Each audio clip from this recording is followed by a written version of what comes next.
Welcome to Jacqueline's craft world. ഇന്ന് നമ്മൾ ഉണ്ടാക്കാനായിട്ട് പോകുന്നത് നല്ല അടിപൊളി ഒരു ബട്ടർഫ്ലൈ ലാമ്പാണ്. അതിന് തന്നെ നമ്മൾ ഇതുപോലത്തെ ക്രാഫ്റ്റിനൊക്കെ ഉണ്ടാക്കുന്ന പോലത്തെ ഈ വയറില്ലേ കമ്പി, അത് ചെറിയ കമ്പി, അധികം ഇങ്ങനെ ബലമൊന്നും ഉണ്ടാവില്ല, അങ്ങനത്തെ ഒരു കമ്പി. ആ കമ്പി എടുത്തിട്ട് ഇങ്ങനെ മടക്കിയിട്ട് വട്ടത്തിൽ ഇങ്ങനെ ഇടയിലുള്ള വട്ടം വട്ടം പോലെ മടക്കിയിട്ട് വയ്ക്കാം. അതിനുശേഷം നമുക്ക് വേറെ ചെറിയ ഇതുപോലത്തെ കമ്പിയുടെ കഷ്ണം ഉപയോഗിച്ചിട്ട് നമുക്കതിങ്ങനെ ചുറ്റി വെക്കാം. അപ്പോൾ അത് ഇനി വേറെ സെല്ലോട്ടെ പൊട്ടിക്കുക പശൊട്ടിക്കൊന്നും വേണ്ട. അത് നമ്മൾ ആ കമ്പിയെ ടൈറ്റായിട്ട് മടക്കി കഴിഞ്ഞാൽ അതങ്ങനെ നിന്നോളും. അത് സെറ്റാക്കി കഴിഞ്ഞാൽ പിന്നെ നമ്മളിതുപോലത്തെ ഒരു വൈറ്റ് പേപ്പർ എടുക്കണം.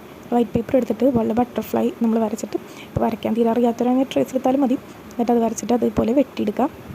അതുപോലെ നമുക്ക് കുറച്ചധികം ബട്ടർഫ്ലൈസ് ആവശ്യമായിട്ടുണ്ട് കേട്ടോ. പിന്നെ നമ്മൾ ബട്ടർഫ്ലൈസ് വെട്ടുമ്പോൾ ശ്രദ്ധിക്കാനുള്ളത് സെയിം വലിപ്പത്തിലുള്ളത് തന്നെ ആവാണ്ട് ഇങ്ങനെ പല പല വലിപ്പത്തിലുള്ള ബട്ടർഫ്ലൈസ് വെട്ടിക്കോളാം. കുറച്ച് ചെറുത്, കുറച്ച് വലുത്, അങ്ങനെ പല വലിപ്പത്തിലുള്ളത് വെട്ടണം. എന്നാലൊരു നാച്ചുറൽ ലുക്ക് തോന്നുള്ളൂ. ഇനി ആ ബട്ടർഫ്ലൈ ഓരോന്നും നമുക്കിങ്ങനെ ഗ്ലൂ ഗണ്ണ് ഉപയോഗിച്ചിട്ട് ഈ കമ്പിയിൽ ഒട്ടിക്കാം. അപ്പോൾ ഒട്ടിക്കുമ്പോൾ സാധാരണ പശ വെച്ചാലൊന്നും ഒട്ടാൻ ബുദ്ധിമുട്ടായിരിക്കും. എപ്പോഴും ഗ്ലൂ ഗണ്ണ് തന്നെയാണ് യൂസ് ചെയ്യുന്നതാണ് നല്ലത്. പിന്നെ ഞാൻ വേറെ കാര്യം പറയുമ്പോൾ നമ്മളിങ്ങനെ ബട്ടർഫ്ലൈ വെട്ടുമ്പോൾ യെല്ലോ കളറുള്ളതും വൈറ്റ് കളറുള്ള രണ്ട് പേപ്പറുള്ളത് വെട്ടിക്കോളൂ കേട്ടോ. എന്നാലാണ് കുറച്ചുകൂടി ഒരു അട്രാക്ഷൻ കിട്ടുള്ളൂ അതിന്. ഇനി ആ കമ്പിയിൽ എല്ലാ സ്ഥലത്തും അവിടെ ഇവിടേക്കായിട്ട് പരവരാന്ന് അങ്ങനെ ഒട്ടിച്ചു കൊടുക്കുക. അങ്ങനെ അധികം വിടവ് കാണാത്ത രീതിയിൽ വേണം ബട്ടർഫ്ലൈസ് ഒട്ടിക്കാൻ. ഇതിൽ ഒരു ബട്ടർഫ്ലൈ എനിക്ക് വേണം കേട്ടോ. ആദ്യം ഇതൊന്നും ഉണ്ടാക്കി തീരട്ടെ, എന്നിട്ട് ഇതിൽ വല്ലതും ബാക്കിയുണ്ടെങ്കിൽ തരാം കേട്ടോ.